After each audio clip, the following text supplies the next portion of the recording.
بيكلم غيرك، بيعرف عليك بنات، بيعرف عليك حريم، بيقابل، بيتكلم ومهمل معاكي، مخطئ. الراجل مخطئ. لكن والله العظيم الخطأ الكبير عندك انت. قبل ما اقول لك ليه، تعالي انت قولي لي ليه بتعملي ايه اول ما بيقوم من النوم؟ بتعملي ايه وهو خارج رايح شغل؟ بتعملي ايه وهو راجع من شغل؟ بتعملي ايه لو اتأخر في شغله؟ بتعملي ايه لو قال لك ان جاي ضيوف؟ بتعملي ايه لو قال لك على نخرج؟ بتعملي ايه لو هو محتاج ينام وانت عندك شغل ولا عندك حاجه في البيت؟ بتعملي ايه لو حبايبه او قرايبه طبوا عليه فجأة؟ بتعملي ايه لو كان تعبان؟ بتعملي ايه لو قال لك انا مسافر فجأة؟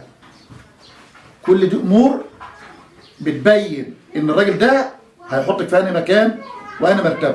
لو ردك على كل حاجه من اللي انا قلتهم دول كانت بالايجاب، انا فعلا بقوم بواجبي في الحاجه دي، اول ما بيقوم من النوم، اول ما بيرجع من شغله، اول ما بيطلع، اول ما بياكل، اول ما بتضيف بتجيله، كل حاجه من دي انا جاوبت عليها بالايجاب، اعرفي ان انت كده ما عندكيش اي خطا، والراجل مش هيشوف غيرك.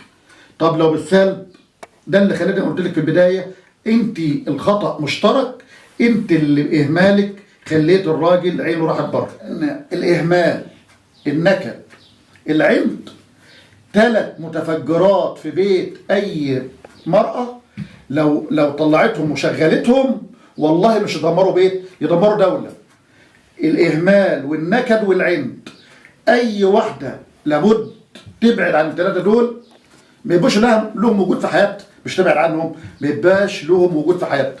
نكد واهمال وعند. ارجوكي اتعاملي مع راجلك على انه خطيبك، اتعاملي معاه على انه حبيبك، على ان الراجل انت عارفاه النهارده او من شهر بتتعرفوا على بعض وبتتقابلوا وبتعملوا، اتعاملي معاه كده، اتعاملي معاه، خليه يعيش الحياه دي، يعيشها معاكي بدل ما يعيشها مع غيرك. طلعي من دايره ان انت مراته، فانت كل علاقتك بيه ان انت هات 100 جنيه عشان هنجيب، وهات 200 جنيه عشان هنجيب، وخلي بالك يبقى فيه 300 جنيه عشان هنجيب، وفي فاتوره وفي اكل وفي.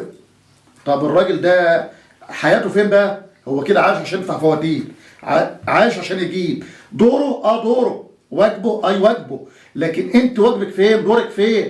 انت ممكن تخليه يدفع بدل ال 100 200 وهو 100، وبدل ما يدفع ال 200 يدفع 3 جنيه وهو متضايق ومخنوق. دول منك انت ودي طريقتك انت. عند خطيبك انت لو خارجه معاه وهيشتري لك حاجه، لا لا لا لا، طب تعال نقعد هنا، بابا حافظ على جنيهك وبتاع، وتبينوا له ان انت يا الام الحنونه عليه والحاجات دي. طب مجرد ان انت تتجوزيه خلاص الدنيا اتقلبت، وعاوزين وخليين واجبك ولازم اجيب منين؟ يا بنت خدي حباب عينيه لكن بالطريقه، خدي حباب عينيه بالطريقه، بالحنيه، خدي حباب عينيه. لان هو لو لقى منك الحنيه، لو لقى منك الطيبه، لو لقى منك ان انت فعلا بتحافظ على جنيهه، والله العظيم كل حاجه تبقى تحت رجليك.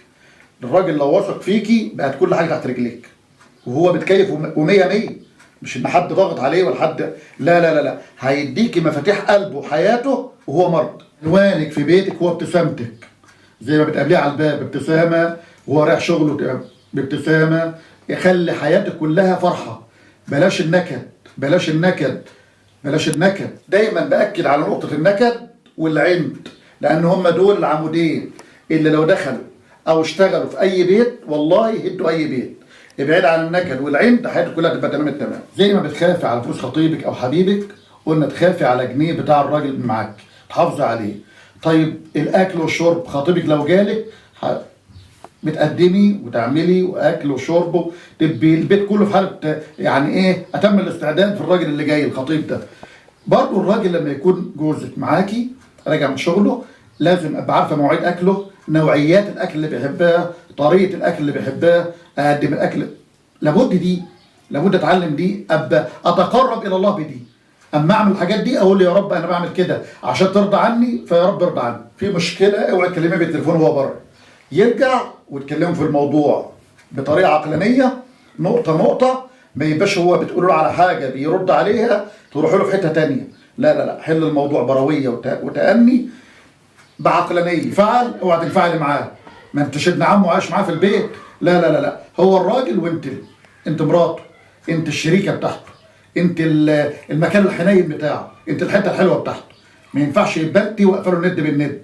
عملت كل اللي عليك في مطبخك، عرفت امتى ميعاد اكله، في ميعاد نومه، في ميعاد بيرجع من شغله، بيطلع، بتقابليه، بتعمليه، في حق ثالث واخير في اوضه نومك لابد تقوم بيه. لابد الراجل يكون معاك في اوضه النوم. انت مش زوجه له، انت مش حته طوبه عايشه معاه، انت بني ادم عندك مشاعر وهو عنده مشاعر.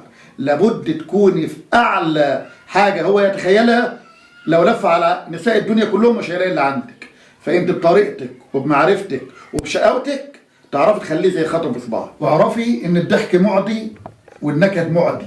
لو انت مسكتي الحبل بتاع النكد هتفضلي في النكد، مسكت الحبل بتاع الضحك والفرفشه والله هتفضلي فيه.